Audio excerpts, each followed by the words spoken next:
Donc salut à vous, petite vidéo aujourd'hui sur la thématique du port frontal. Donc en gros tout ce qui va être emport sur le devant du corps, que ce soit au niveau de l'abdomen ou au niveau du thorax. Il y a pas mal de temps au tout début de la chaîne sur une vidéo sortie terrain que je vous remets par ici si vous voulez la retrouver. Je vous avais présenté très brièvement l'emport ventral et ses avantages, mais on va faire une vidéo vraiment complète là-dessus aujourd'hui. Donc c'est un système de port que j'utilise une fois de temps en temps en complément du sac à dos. Il va y avoir plusieurs avantages à ça. Le tout premier, ça va être l'accessibilité. C'est-à-dire qu'en ayant du matériel sur le devant du corps, vous allez pouvoir y avoir accès très rapidement, très facilement, sans avoir à vous arrêter, sans avoir à déposer votre sac à dos pour aller chercher des éléments dont vous allez avoir besoin. Vous allez les avoir sous les yeux immédiatement. Le deuxième avantage, au-delà de l'accès rapide au matériel, ça va être qu'on ne va pas mettre tous nos œufs dans le même panier. C'est-à-dire que si je me sépare de mon sac à dos, c'est-à-dire que si pour une raison ou une autre, je dois me séparer de mon sac à dos, j'ai toujours mon emport ventral avec moi, par exemple, soit parce qu'il y a un souci, soit parce que je m'éloigne du camp pour une tâche ou une autre. Au moins j'ai toujours une base de matériel avec moi, avec vraiment le minimum, vraiment l'indispensable. En gros, comme on le dit souvent dans l'adage, on vit avec ce qu'on a dans son sac. Donc on va avoir dans son sac tout ce qui va concerner le camp, le bivouac, le couchage, sa gamelle, etc.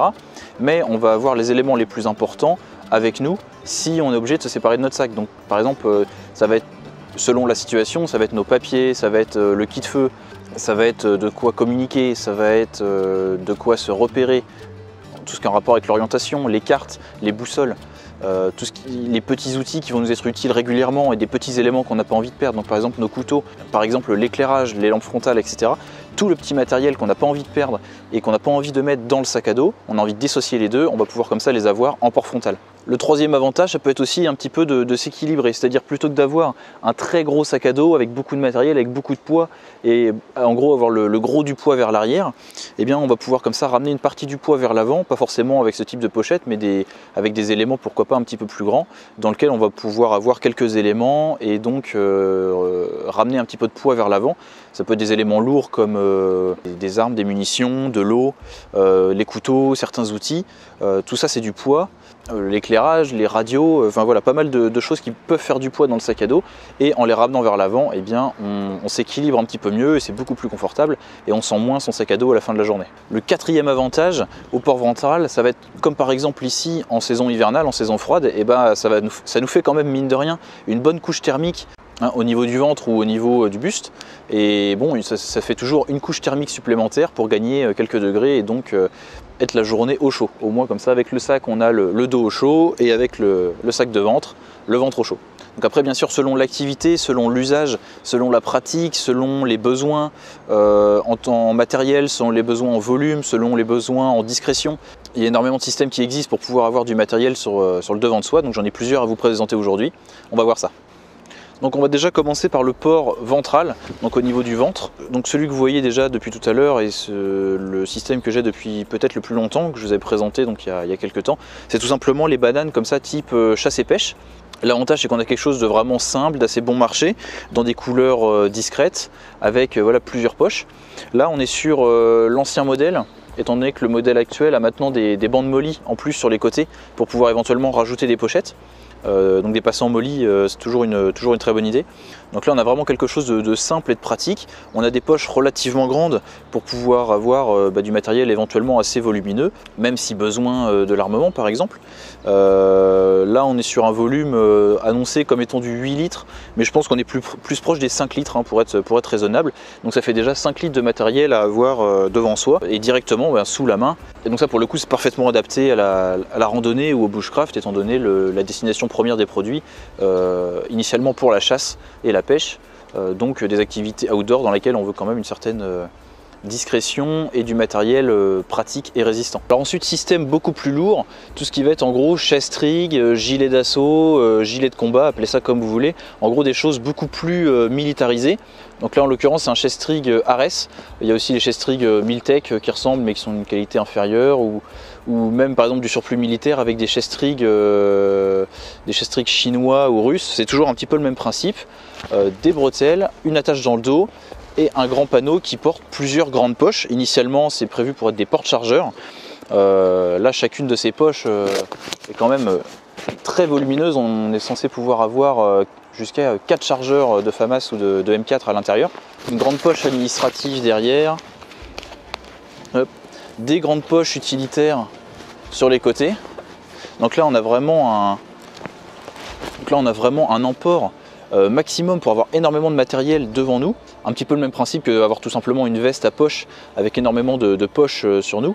Le but, voilà, c'est toujours d'avoir un accès facile à son matériel, mais avec tout ce qui est chest rig, gilet d'assaut, gilet de combat, etc. Vous avez vraiment des grandes poches pour pouvoir avoir du matériel, aussi bien pour du combat, selon l'activité, que du matériel par exemple radio, que de la nourriture, de l'eau, etc. Toujours dans la même logique, si on a besoin de se passer du sac à dos, eh bien, vous allez toujours avoir votre emport directement avec vous. Personnellement, je préfère les chest rigs aux gilets d'assaut parce qu'ils sont un petit peu plus compacts que d'avoir vraiment une veste énorme avec des poches partout. Je préfère quelque chose de beaucoup plus compact comme le chest rig. Mais par contre, l'inconvénient de tous ces systèmes un petit peu militaires, même s'ils sont dans une teinte unie, même s'ils sont en kaki ou en tan, ça reste des systèmes militaires. Et si vous êtes au contact d'autres personnes, si par exemple vous croisez du monde dans votre randonnée, ou si on est dans un contexte dégradé et que vous êtes vu avec ce genre de matériel, le problème c'est d'être pris, que ce soit interprété comme étant quelque chose de paramilitaire, ou que ce soit mal vu, ou que ça donne une mauvaise image. C'est quelque chose auquel il faut penser, parce que selon la situation, il ne faudra pas que ça vous porte préjudice. Après, bien sûr, tous les systèmes de port ne sont pas forcément visibles et n'ont pas forcément à être tous visibles. C'est également possible d'avoir des systèmes de port relativement dissimulés comme ce que j'ai ici. En plus, c'est vraiment du bricolage. Ça, c'est tout simplement vous savez, une pochette qui sert habituellement à transporter des munitions dans les caisses de munitions, un bandolier, tout simplement réutilisé pour porter du matériel de manière discrète, comme ça, de la même façon au niveau abdominal. Là, on est sur des grandes poches en tissu qui peuvent servir même, par exemple, à avoir des chargeurs Stanag ou avoir une arme de poing. Tout ça, pour l'avoir testé, ça rentre parfaitement à l'intérieur. Voilà, donc vraiment tout simple, on a 4 grandes poches en tissu. On peut vraiment mettre ce qu'on veut à l'intérieur et c'est parfaitement dissimulé ensuite sous les vêtements selon ce que vous portez. Et bien voilà, ça fait un système de port discret. Après, quitte à avoir un système déjà pratique, fonctionnel, etc., on peut essayer aussi de gagner en modularité en ayant des systèmes vraiment adaptables à notre activité et en ayant vraiment des systèmes personnalisables à nos besoins à un instant T. Par exemple, j'utilise parfois la ceinture de mon sac à dos pour fabriquer un micro chest rig, donc au niveau du ventre.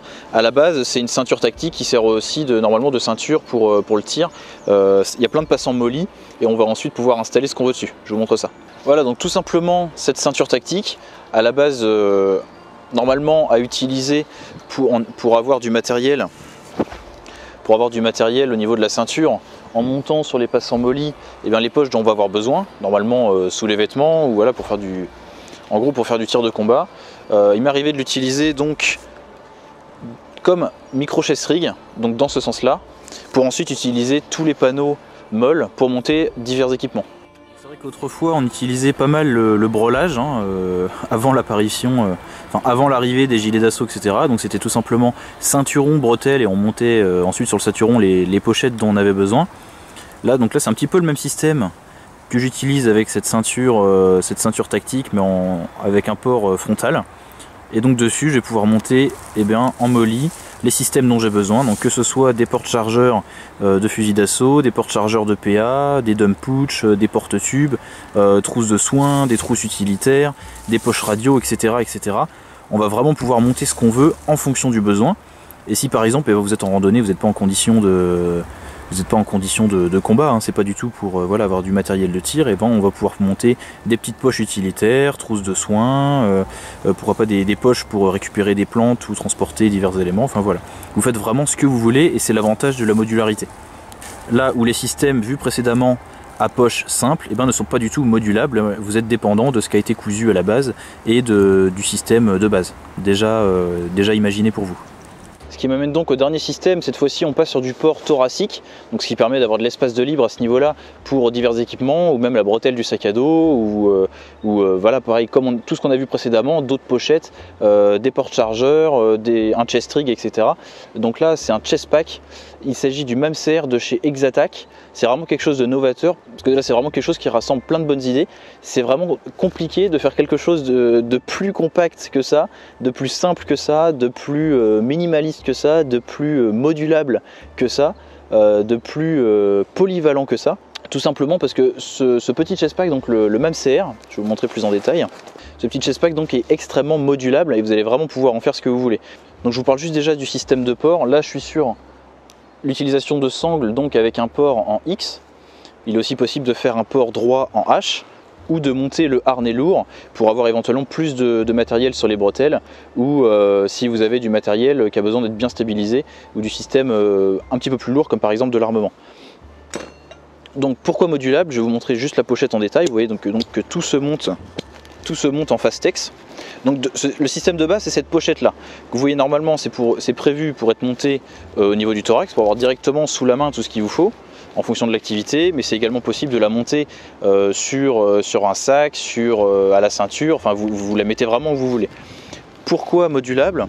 Tout simplement parce que donc vous voyez il y a ce panneau devant, il y a un panneau velcro aussi à l'arrière. Le panneau velcro à l'arrière, là on a du velcro mâle qui va vous permettre de par exemple venir fixer cette pochette là sur un porte-plaque, sur un autre chest rig, sur ce que vous voulez en tout cas en velcro, ou même sur le côté d'un sac, ou à l'intérieur d'un sac, ou vraiment où vous voulez. Et le devant, je vais enlever le panneau, et sur le devant du MAMCR, on a donc toute cette façade qui est en passant molly et en velcro femelle.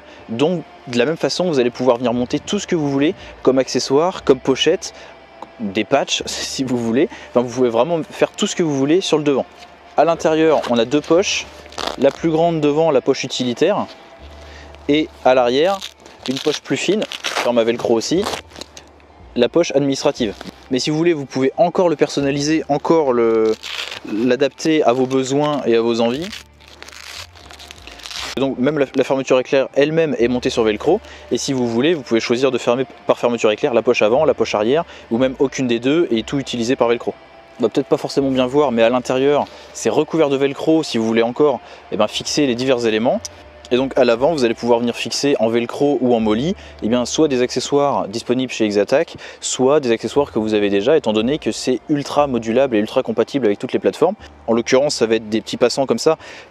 Initialement des portes-chargeurs de PA, des portes-chargeurs de fusil d'assaut, des portes cartouches ou stylos ou Scialum ou ce que vous voulez, mais vous pouvez venir coincer ce que vous voulez dans ces passants-là, tout ce qui va être au bon diamètre. Par exemple, vous pouvez venir mettre un PA ici, vous pouvez venir mettre des lampes torches, enfin vous équipez votre trousse comme vous voulez. C'est vraiment le point clé de ça, c'est la modularité et la polyvalence, parce que donc vous le montez, vous l'organisez exactement comme vous voulez pour votre activité. Donc voilà par exemple, harnais lourd, poche, si j'ai envie de l'équiper comme trousse de soins, comme tic, comme trauma kit, enfin vraiment un truc orienté soins, et c'est complètement modulable, je peux vraiment faire ce que je veux. Donc voilà, je vais l'équiper par exemple pour le stand de tir ou pour du combat, voilà, avec garrot, tout le bordel, pour avoir voilà par exemple une trousse de soins directement accessible avec tout ce qu'il faut directement sous la main. Si je vais faire du tir et que j'ai envie d'avoir un petit porte-chargeur très pratique et relativement compact, que ce soit pour du calibre 12 ou pour du fusil d'assaut, et pareil, je vais pouvoir monter ce que je veux sur les passants molly, avoir quelque chose de vraiment solidement arrimé et voilà directement, comme sur un porte-chargeur normal, directement mes chargeurs sous la main, etc. Enfin bref, les possibilités sont vraiment infini. Vous allez vraiment pouvoir l'équiper comme vous voulez, en fonction de l'activité, en fonction du besoin, en fonction des pochettes, des accessoires que vous avez déjà. Là par exemple, je peux le garder aussi comme ça tout à fait simplement, juste pour avoir une petite pochette utilitaire, par exemple un kit feu, kit orientation, enfin en tout cas vraiment garder l'essentiel à portée de main. La force du MAMCR, au-delà, donc on a dit la modularité, la compacité, la praticité, etc. En plus de ça, il est disponible donc dans énormément de teintes, ce qui va nous permettre de l'adapter encore plus précisément à nos besoins. Donc que ce soit différentes teintes unies, comme là du tan, mais aussi du noir, du kaki, du ranger green, etc. Ou bien plein de camouflages, actuellement surtout du multicam dans énormément de versions, que ce soit du noir, du vert, du standard, etc. Donc ça c'est une invention, une innovation de chez Exatac. En plus tout ça c'est fabriqué en Europe avec des matériaux qui viennent directement des États-Unis sur des normes 1000 specs, donc c'est vraiment quelque chose qui est prévu pour durer. Là on est vraiment sur du matériel résistant, durable dans le temps, du matériel prévu pour le combat et pour un usage intensif, et qui est d'ailleurs déjà utilisé actuellement par des forces opérationnelles. Donc il peut très bien suffire comme ça à lui-même ou venir en complément d'un gilet d'assaut, d'un chest rig, d'un porte-plaque, d'un sac à dos. Voilà, vous faites vraiment tout ce que vous voulez avec le MAMCR. Donc voilà en gros pour cette vidéo sur le port frontal, j'espère que ça vous aura intéressé. Pour le Mamcer, vous allez pouvoir le retrouver en description directement chez Exatac. Si vous avez des questions sur tout ce que j'aurais pu vous présenter dans cette vidéo, et ben n'hésitez pas. Comme d'hab, hein, les commentaires sont faits pour ça. Et puis je vous dis à très bientôt. Prenez soin de vous. Salut. Hey, tu aimes ce que je fais sur Internet? Tu as envie de soutenir la création indépendante? N'hésite pas à aller visiter la boutique officielle de la chaîne sur laquelle tu trouveras des fringues que tu ne trouveras jamais ailleurs. C'est dégueulasse, hein. C'est du donnant-donnant qui me donne vraiment un coup de pouce. Pour cotiser comme un connard. C'est pas cher et produit en France. C'est ça la France, putain de sa mère. Merci à toi et à très bientôt. Bien se passer, ne t'inquiète pas.